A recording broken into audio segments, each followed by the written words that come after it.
You'll get the hang of it.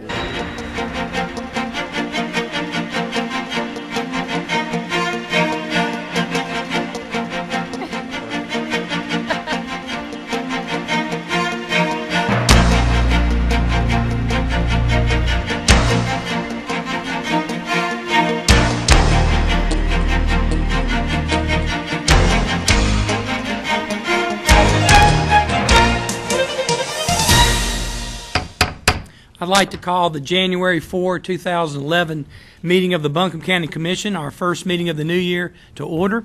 And as always, we'll start with the Pledge of Allegiance, if you'll join me. I pledge allegiance to the flag of the United States of America and to the republic for which it stands, one nation, under God, indivisible, with liberty and justice for all.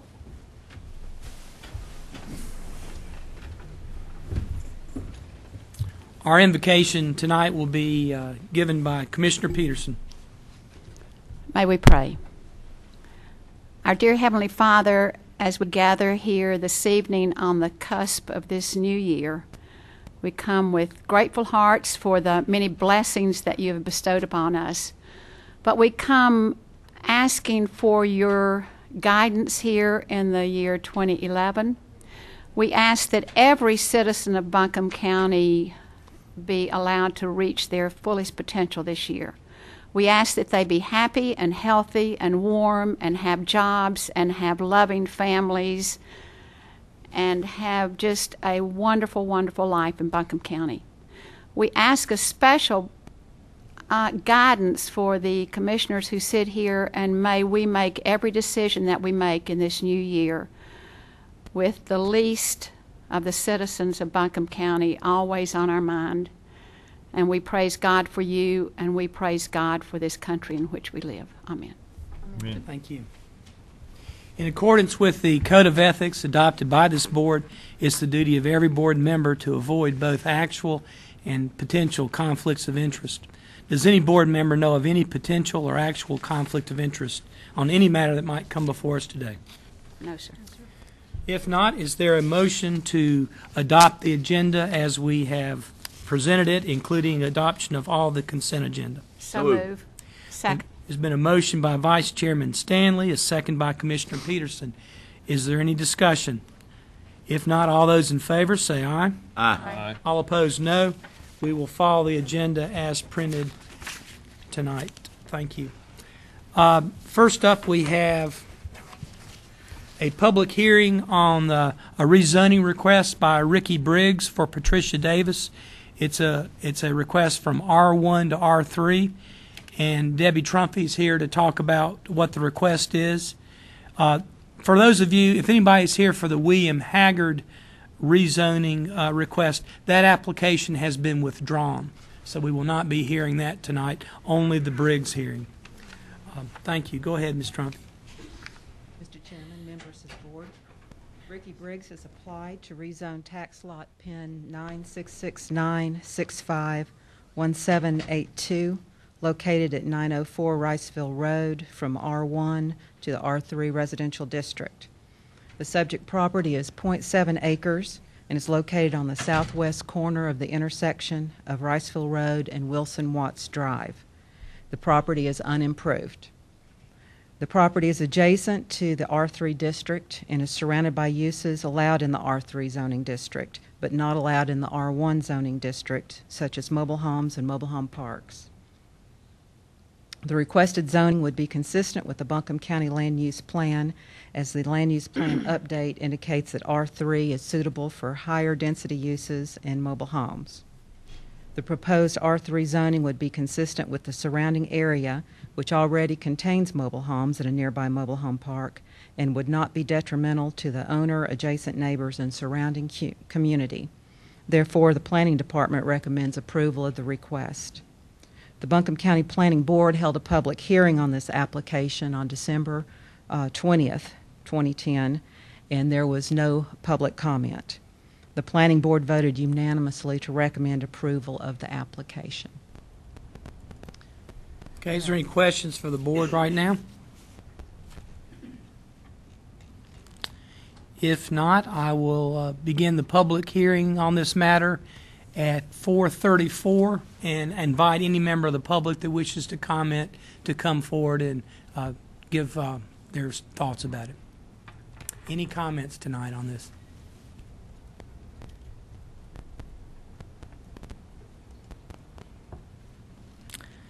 If not, I will declare the public hearing closed at 4:36. Is there any other discussion or any questions for Ms. Trumpy? If not, is there a motion to approve the request? Mr. Chairman? Mr. Chairman. Yes. First, if you see fit, we would ask that you would adopt the resolution adopting a statement of consistency and then move on to the ordinance amending the zoning map. Thank you. Is there a motion to adopt the statement of consistency? So move. Second. Motion by Commissioner Peterson, second by Vice Chair Stanley. Any discussion of that motion?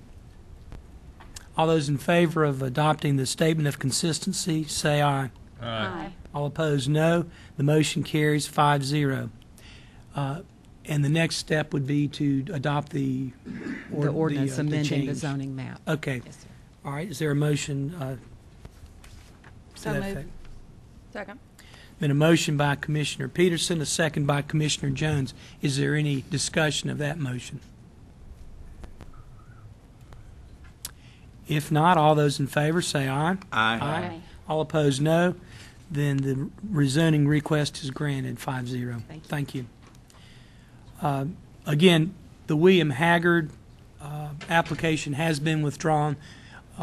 That will be, if it is resubmitted, we'll go through the procedure and have a hearing on that. Next up, we have County Manager report. Dr. Green, do we have a report tonight? Okay, Mr. Stone, if you'll come up and talk to us. Mr. Chairman, members of the board, just a quick update on two segmented block retaining walls out at the Barrington Village apartment project on Highway 74.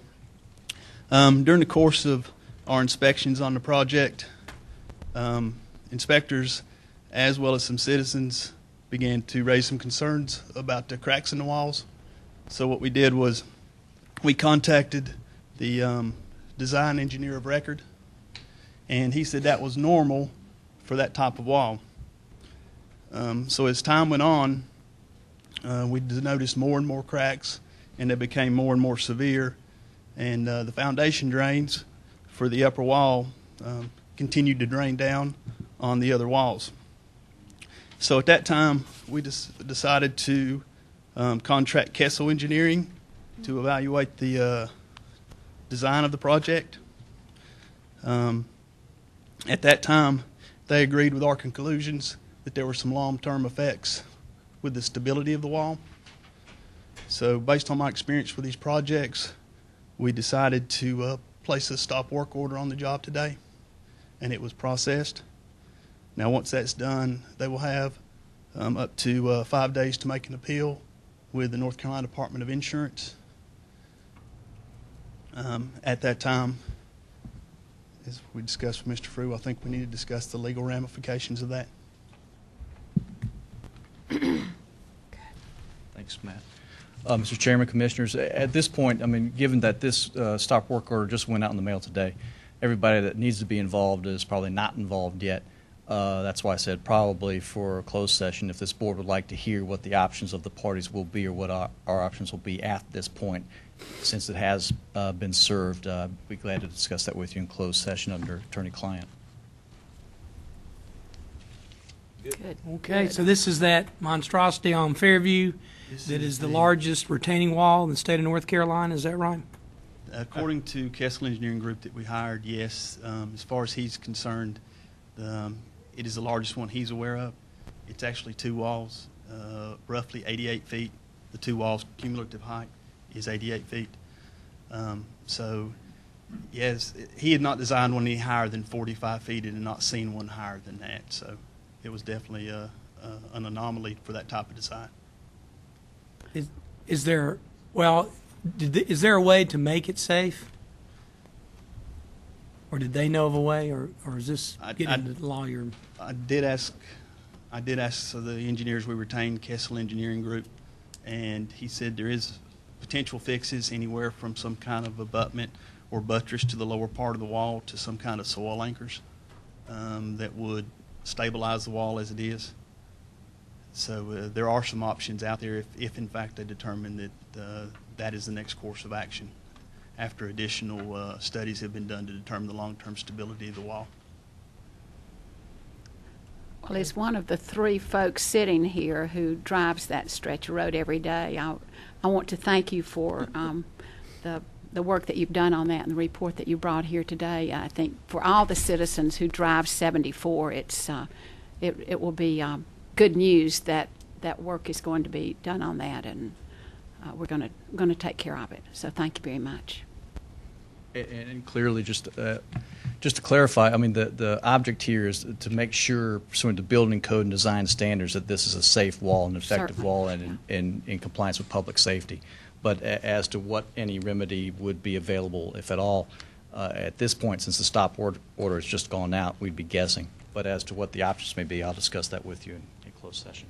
But the overall plan, this is probably more for Matt, is if it was to continue, is to put a building on top of this 80-foot retaining wall or facilities. Is that right? The proposal of the current site plan is 4 buildings, one within closer proximity to the wall, 20 to 25 feet. The other 3 would be further back into the cut of the natural terrain. They have rotated one of the buildings 180 degrees and moved some parking around. So I think they're aware that they're trying to make some adjustments to it, is my take. But I'm not sure that's their reasoning for it. I just know that those changes have been made. And so we're seeing what's going on now without any weight of building on the top. That is correct. Okay, any other questions or comments? Thank you. Thank you. And I guess we do need to have a closed session. Right. Consensus. I will have my questions then. All right. All right, thank you, Ms. Stone and Mr. Fruit. New business, we have Fran Thigpen here, our Recreation and Greenway Director, to talk about the land acquisition of the Collier property and approval of the grant, part of grant. Fran? Mr. Chairman, Commissioners, several years ago, Mr. and Mrs. Robert Collier came to my office at the Buncombe County Parks, Greenways, and Recreation and wanted to tell me about their land. They wanted to tell me about the trails on their land. They wanted to tell me about their dream for conservation of that property. We'd like to share some of that information with you today, information about the property and about the trails, and ask for your support for our Parks and Recreation Trust Fund application, which is due the end of this month. With your support, we wish to begin to look at funding opportunities that might exist for us to turn this into a park, to conserve this property, and to work with the Colliers in the years to come. So I'd ask, if we could, for Lucy Crown, to kind of our Parks and Greenways planner, to show you some pictures and talk to you a little bit about this. Thank you. Hello, Chair Gant and Commissioners. Thank you for this opportunity to talk about this exciting opportunity we have to apply for this grant. This is the Collier property that we're talking about. It's over 30 acres of land in between the Mills Gap neighborhood and the Royal Pine neighborhood. This map shows the general location of it. It's about 8 miles from I-26. It's about 1.5 miles from Sweden Creek Road.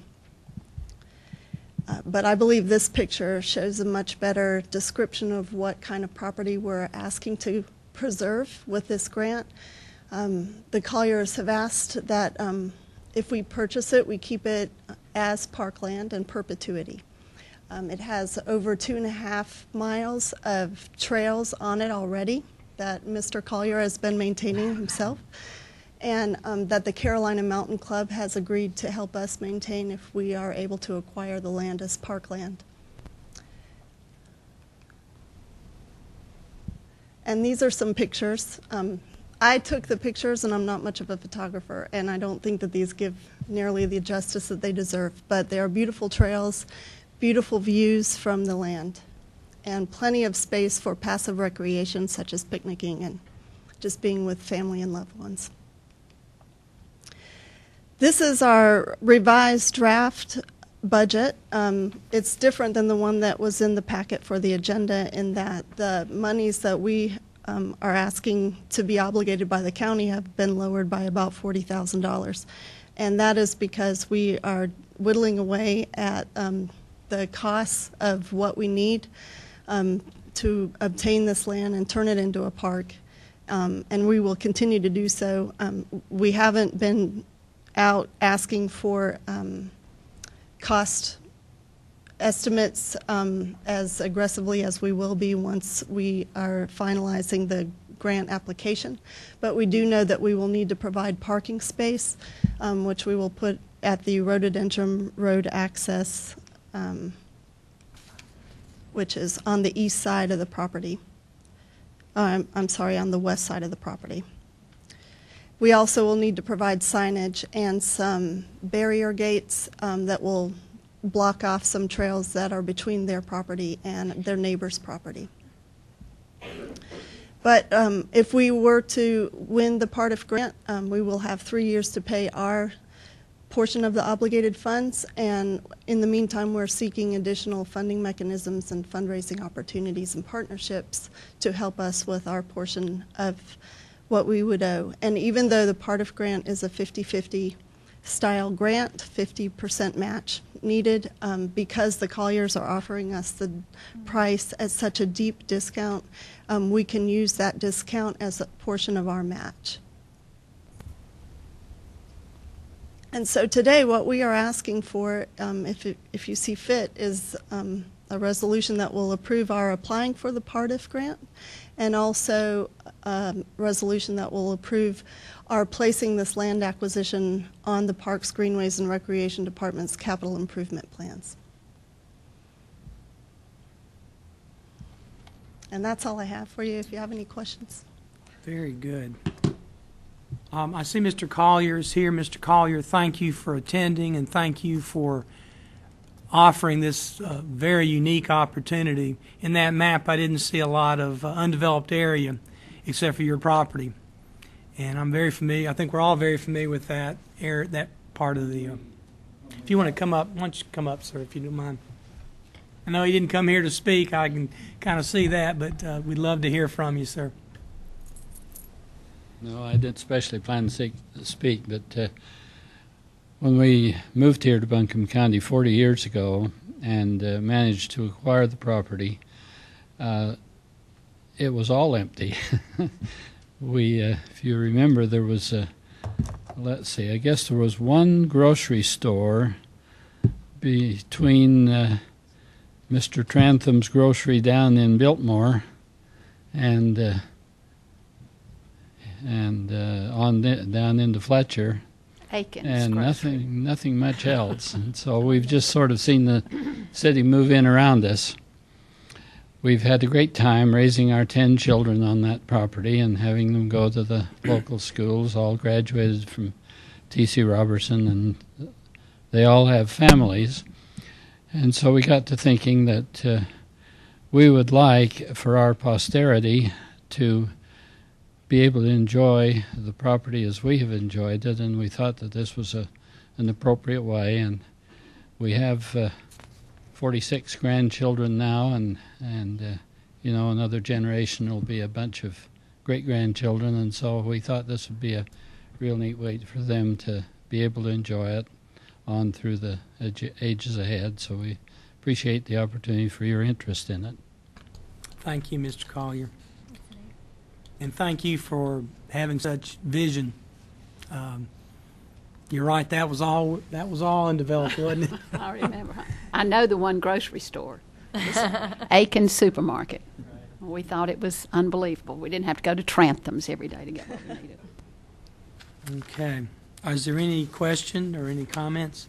When I hear you speak about more partnerships, and I'd like for you to be aware that we have been receiving some emails from folks once they saw the article in the paper, folks who live in that area who are interested in participating. So I think once this becomes a well-known situation, then I think there's no question that folks in South Asheville will want to jump on board, so to speak. So I would like to ask you to publicize this all you can in that area. Yes, Oh, speaking of which, we do have a public meeting Thursday from 5:30 to 7. Led at the right into Skyland that, didn't we? Skyland Fire Department. Good. And it's an open house style meeting. It's drop-in. Well, it's a real opportunity we don't have very often, and I think this board has a history, and we've put our money where our mouth is. We've tried to work with people, and because of good people like Mr. Collier, we've saved over 4,000 acres that will never be developed. That's in addition to our existing parks and greenway system that is expanding with master plans and much more aggressive applications, and we can't undo it once it's developed. So thank you for your interest. Is there a motion to approve the, let's see, it'd be a motion to approve the application process, I believe. Is that right? That's right. And let's see, and the funding if the application's approved? Would that No, be- we need to also put it on our department's capital improvement plan, the Parks, Greenways, and Recreation Department's capital Okay, improvement. so it would be motion to approve the application process and request the board to put it on their improvement plan. Yes, sir. Okay, is there a motion? Move approval. Second. Been a motion by Commissioner Jones, a second by Commissioner Peterson. Is there any further discussion? What's the chance of us receiving the grant? What's up? Well, it's hard to say, except they have, Jessica helped me, $7.9 million this year to give out, and they do favor land acquisition projects. I believe that our application will be very strong. Good. They tend to considerably favor land acquisition projects. We've had over the past 5 years, they're tending to put most of their money towards conservation. Excellent. Very good. Is there any other discussion or comments? It's just a real opportunity. We appreciate the Colliers being so generous with their land and legacy that you will leave with us. All those in favor say aye. Aye. All opposed, no. The motion is approved 5-0. Thank you. Thank you all. We next are going to take up the approval of our discussion of policy and procedures for naming county-owned properties. And I would recognize we're going to hear from the Register of Deeds in a few minutes. Mr. DeBrule is here. We have Sheriff Van Duncan is here.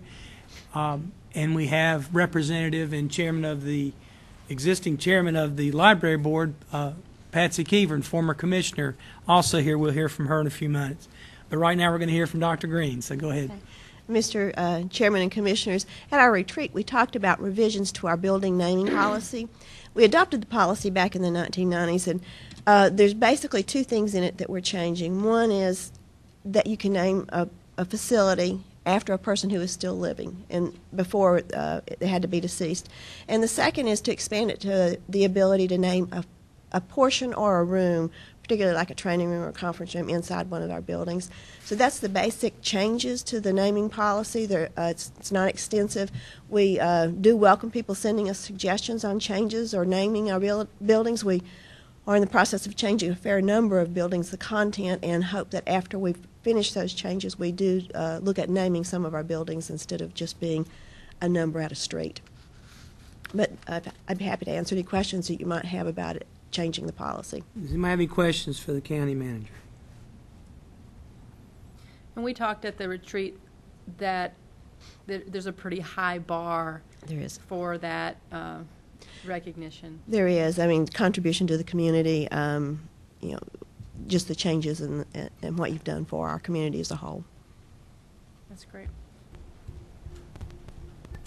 Any other discussion or comments? I move approval of the policy. I'll second the motion. There's been a motion by Commissioner Peterson and a second by Commissioner Bailey to approve the policy that we have discussed and talked about today. Is there any other discussion? If not, we'll take a vote. All those in favor say aye. Aye. All opposed, no. We will adopt the new policy. Thank And you. put it Dr. right to use. And that leads into Mr. Ed Sherry, our Director of Library Services, and Representative Patsy Keever, and also Chairperson of Library Board Keever, about their request from the Library Board of Trustees. Commissioner Well, Beaver? Or thank you so much. We Representative are right. I keep wanting to vote when you guys. And there are good things happening. I applaud you all, and thank you, Mr. Collier. I'm really excited to be here today to be able to honor two people who have been extremely important in the life of the Buncombe County Library System. And so today, Mr. Sherry and I are going to offer two names for your permission, your blessing, two people that very much deserve to be honored by us. And they are Mary Parker and John Bridges. And I'm going to read about Mary Parker, and Ed is going to tell you about John Bridges. So officially, the Library Board of Trustees voted at their September meeting that the Friends of the Library bookstore on Pack Memorial Library's main level be named for Mary Parker. Be named the Mary Parker Room. Mary Parker has been an active member of Friends of the Library for more than 60 years. She has held virtually every seat on the Friends Board of Directors and served twice as its president, once in the 1950s and again in the 1980s. She played a leading role in the 15-year-plus campaign to build a new Pack Memorial Library. Following the opening of the new Pack in 1978, Mary Parker became the driving force behind the library's book sales, which have generated several hundreds of thousands of dollars in the ensuing decades. Mary Parker volunteered uncounted hours in support of library events, including the library's Chautauqua series, and she served as honorary chairperson of the fundraising campaign for the new North Asheville Branch Library. At the age of 96, Mary Parker has spent the great majority of her life serving as the library's most active and consistent volunteer and head cheerleader. And Mary is a remarkable woman, and I'm very excited to be able to ask that we name it in her honor. Thank you. Thank you. Sir, Mr. Sherry. I particularly asked Mrs. Keever if I could do John Bridges because John Bridges is my professional mentor. He hired me.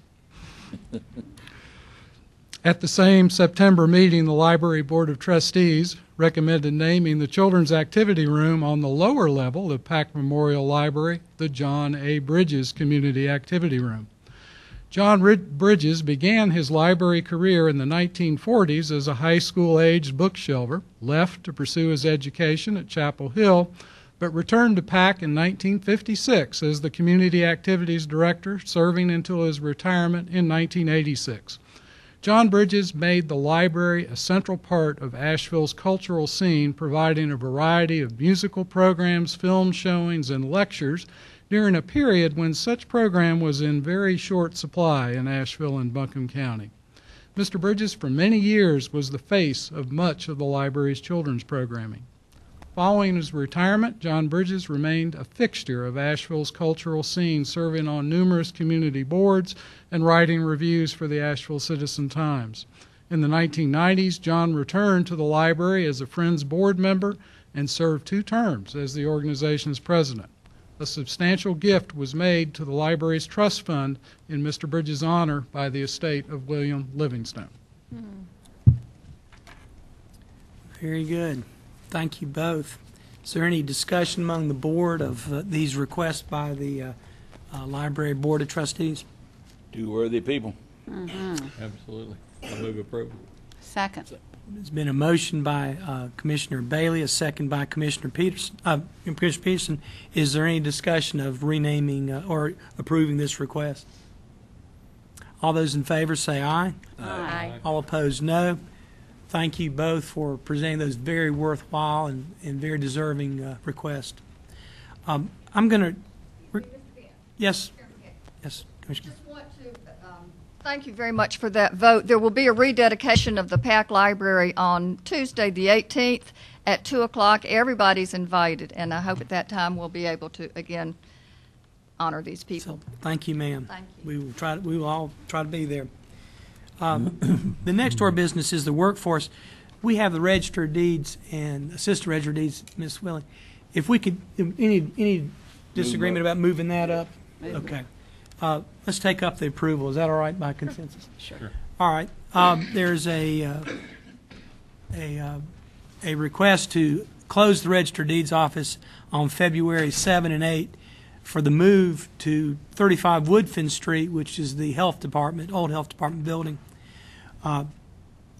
This is part of our long-range construction plans and plans to make the courthouse a facility for the judiciary and the court system. And Dr. Green, if you'd tell us a little bit about what the old Register Deeds area will be used for. I'll ask Mr. Creighton to talk about the details of it, but we'll tell you that the Register of Deeds is the last county office to be moving out of the courthouse, and Mr. DeBrule and Ms. Morgan have been wonderful to work with. We've made the plans for this transition and hope to have them in 35 Woodfin Street sometime in February, if that's, I think, our latest plan. So you want to talk about what's going into that space? As the board's aware of, we're in the process of putting the life safety tower on the back of the courthouse. And in the transition of the move, there's a lot of offices that are going to be impacted, and there's a lot of shortage of space in the current courthouse. So Mr. DeBrule has agreed to move across the street, which allows the clerk of court to expand his operation on the main floor, which will allow a lot of his other offices that are spread out through the courthouse to move down to be a lot more easily accessible by the general public. So I think long term it's going to be a win-win for everybody. All right. And Mr. Brule or Ms. Swilling, do you have any? Morgan? Yeah, I just wanted to come today. First of all, I've never been in your new meeting place down here. That's how much I love it. I do want to commend the board and commend our county manager for the jobs they've done in preparing this place. We're moving across the street over there. Okay, that's okay. Where's the other one? Facilities. I have a lot better parking on that side than I did over on this side. Mm-hmm. But I want to commend y'all for the move. I hate leaving the courthouse because it gets to be a part of you after a while, but it's real close. And it's more accessible really than where we're moving in the courthouse. Just wanted to tell y'all how much we appreciate it. Thank you. Thanks, sir. Well, as a department that makes a considerable amount of money for the county, and you and Joanne Morgan here have run that department in a way that we're just so proud of. We're proud of you because you have run it and kept up with the technology and moved it along, and I hear nothing but good comments from people that use the Register Deeds office. I don't think any of us have ever had any complaint at all, and that's a rare thing in government. So thank you. Almost 33 years.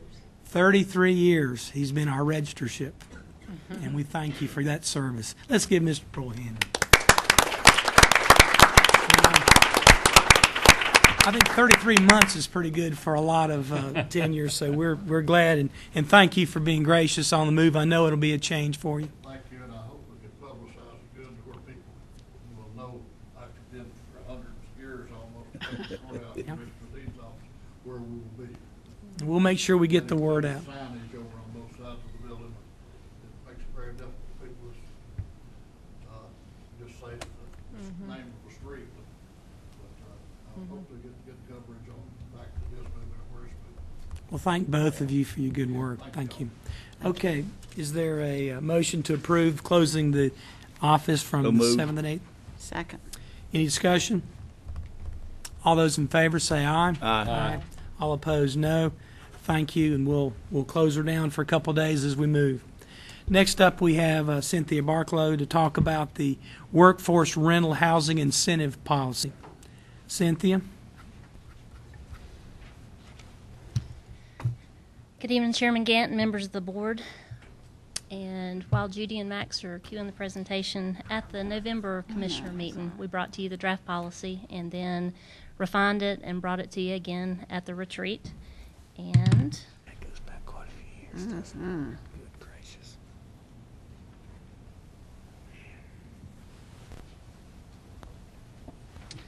policy requirements include targeting those families who are renting the unit as their primary residence, so not subsidizing second homes within Buncombe County.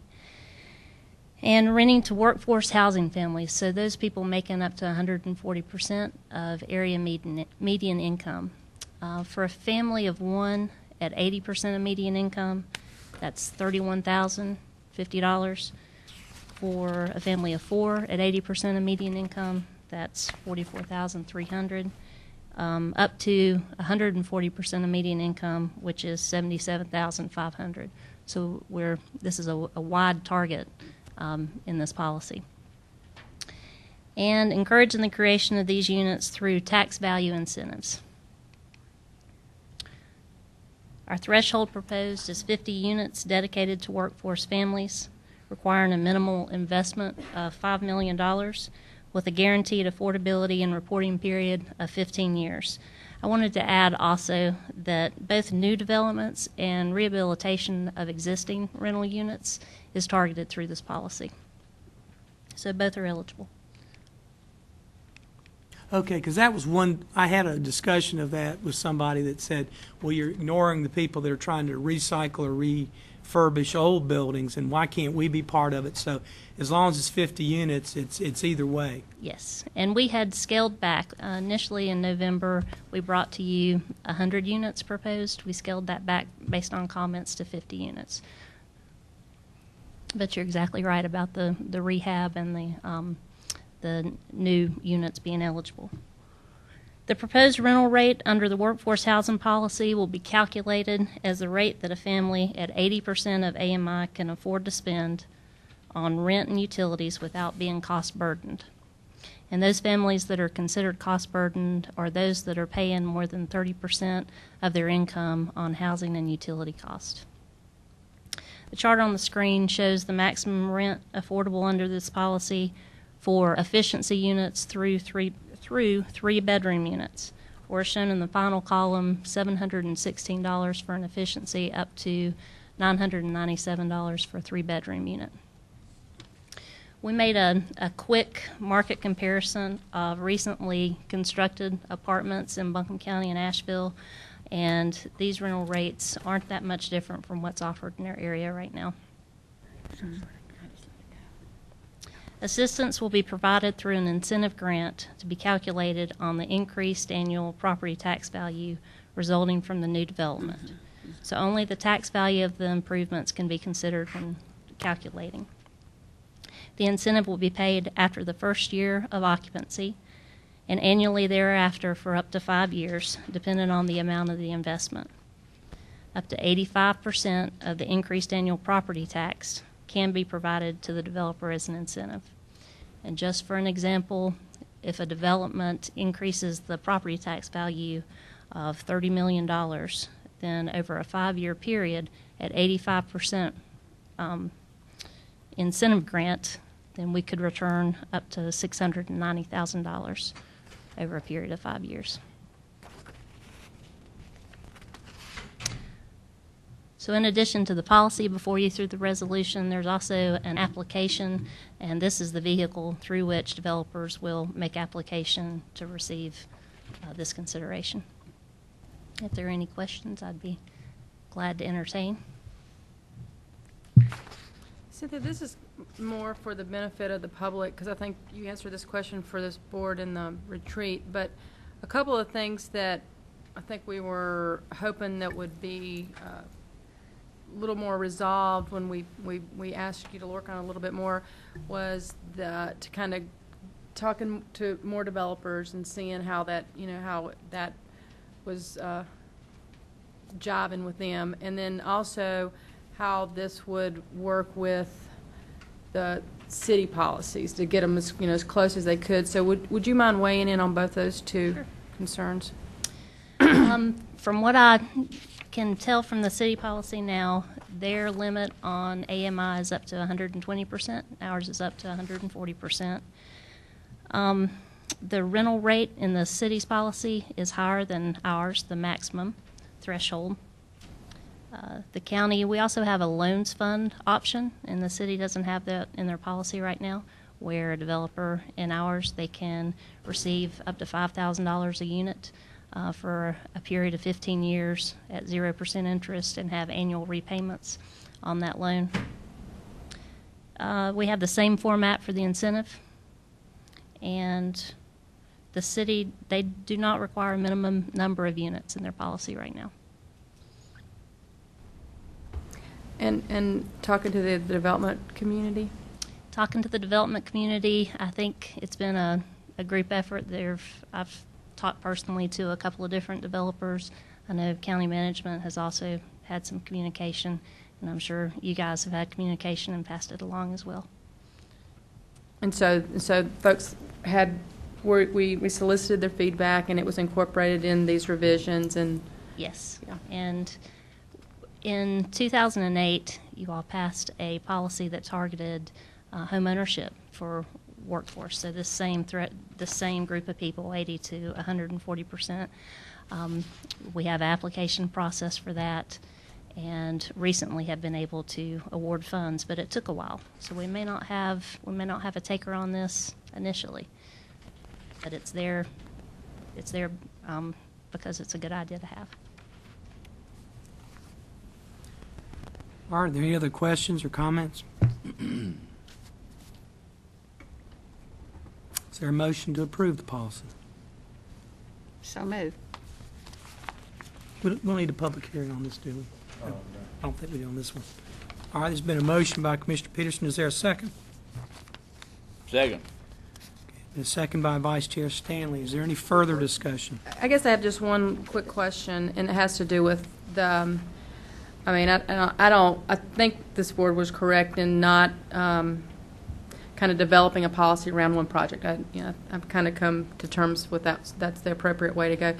But the bottom line is that this did kind of come forward because of Montford Commons. So I guess my question is this going to be support for that project, or Sure. There's supported for it? Yes. There's an application that's been developed so we all can receive some more information about any project that comes before us.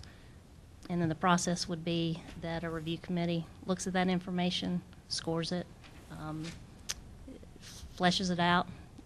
If there are questions, get with the developer, get those questions answered before we bring it to you for approval. I would like to say that I think that this has been a very good process in that we did have someone who came forward and was interested in this type of situation. We did say as a board we're not going to proceed with anything unless we have a policy in place that our planning department has worked on diligently, that we've approved, that we've looked at our retreat, went over almost line by line, taken the information that we got back to the staff, the county staff. They've incorporated that. They've spoken to the people as Commissioner Jones has brought up here. And now we're to this point, and now we've approved it. Now we have the vehicle out there. If anybody wants to jump in the car, then the car's there. I mean, we've got it there. But I think we were very strong in the fact that we weren't just going to put funds out there unless it was something that was going to be a vehicle that everybody could look at and be a part of. So thank you, Cynthia Barklow and John and everyone else involved. I appreciate it. Okay. I vote aye. All right. Looks like we've had a request for the vote. There's a motion and a second. All those in favor say aye. Aye. All opposed, no. The Workforce Rental Housing Incentive Policy is hereby adopted. That's a mouthful, isn't it? It is. Thank you. Next up, we have board appointments. Is there a nomination for Board of Health? Mr. Chairman, I would like to nominate Dr. Richard Oliver. I serve on the board with Richard, and he is chairman of the board now and is doing a very good job, and so I make a motion that he be reappointed. All right. Any other nominations? All those in favor of Dr. Oliver reappointment, say aye. Aye. All opposed, no. Dr. Oliver is reappointed. Historic Resource Commission, we have two candidates. Is there a nomination? One position. Mr. Chairman, I nominate Courtney Mumm. Okay. Ms. Mumm has been nominated. Is there any other nominations? All those in favor of appointing Courtney Mumm to the Historic Resource Commission, say aye. Aye. All opposed? No. Okay, motion, she is appointed 5-0.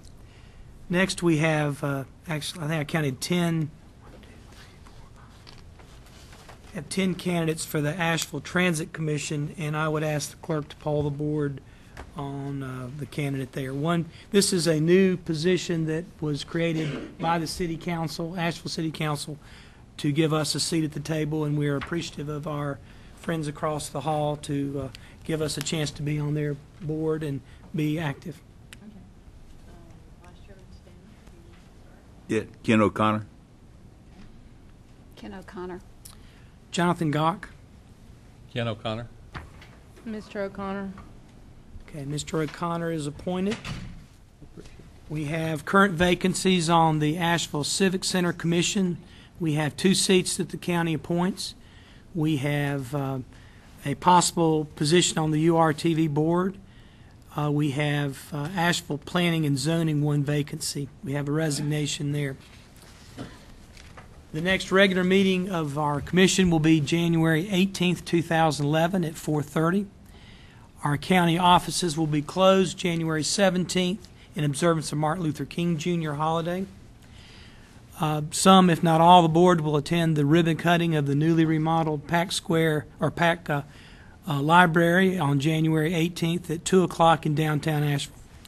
And our commission meetings can be seen on BCTV, Charter Channel 2 on Tuesday and Thursdays at 8 p.m., Wednesday at 3 p.m., and Saturday and Sunday at 9 a.m., or online anytime, 24/7 at buncombecounty.org. Mr. Frew, I think we've established a need for a closed session concerning the legal matter. Yes, sir, and that'd be pursuant to 143, 31811A3 to consult regarding attorney-client privilege matters. No action anticipated at this time. All right. Then we'll proceed to public comment. We have 3 minutes. Anybody that wants to comment is welcome to take the stand here. So, any comments tonight? Mr. Rice? You got it. That means I get 6 minutes if nobody else, huh? That's right, Mr. Stanley. You can be excused. I have a concern on the land acquisition on Collier property. Not that it ain't a great thing. I don't want to take away from the value of that. But it said Mills Gap on it, and I'm just wondering if the property has been tested for the water to see if it is anywhere contaminated or if it could be a deed restriction related to that. I'd hate to see anything come out of it being bad water because of such a large family being raised on the property. But in that area, you never know. The other thing is taking that much property off of the tax value, that's a lot of tax money that's going to have to be made up by the other citizens in Buncombe County. I don't see that we're getting any money back off of it, if I'm correct. And if you build anything on that property as far as the county, are we going to use city water or we're going to use water from the property? Because there's potential of using the property probably for things at recreation that might need water. So I'm not familiar. The other thing is that on your information on the web had no information regarding the PIN number. We couldn't look it up to find out any information regarding it before we got to the meeting. I think ought to be accessible to us so that we might have questions. But I think it's a great project myself. But safety concern, are there any deed restrictions or anything in that area that might be a contamination to that property? I think is a good question. And adding it to the capital improvement plan to the Park and Rec, I think this kind of situation you ought to have public comment on before you vote on it, because it could have been some information we still don't know that might affect whether you want to put your money in it or not, because a lot of times people in the audience or out in the country might know something you don't. We might bring something to your attention, so that's just to make awareness of it. And we wish you all a Happy New Year, and I hope you had a great Christmas too. Thank you, Mr. Rice. Thank you. Is there any other public comment? Mr. Collier? I just wanted to. Why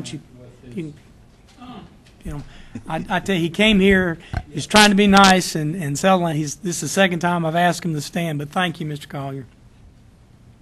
Just a comment about possible contamination of water supply and so on.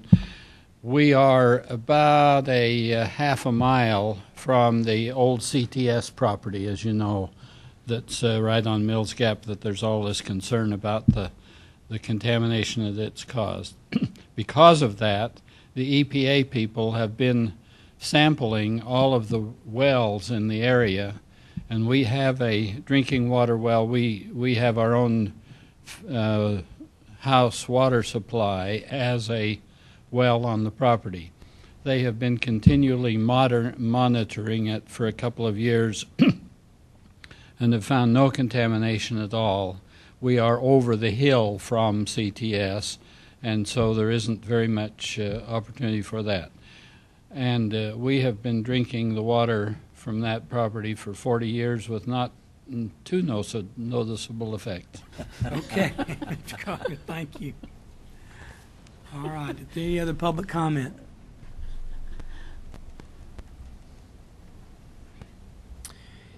If not, we will close the public comment portion, and is there a motion to We go into closed session.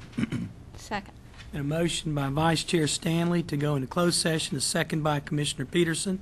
All those in favor say aye. Aye. All opposed, no. We will not be taking any action, I believe you've announced. Yes, sir. And thank you for attending tonight.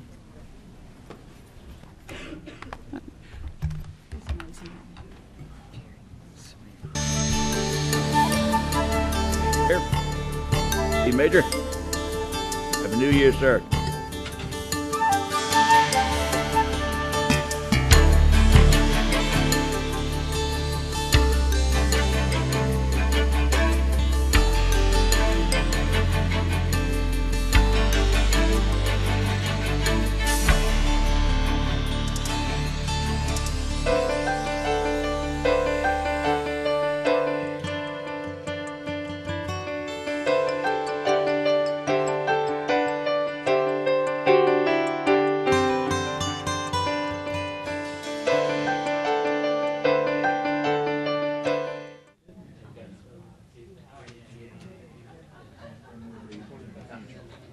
I'm just going to recommend that we go ahead and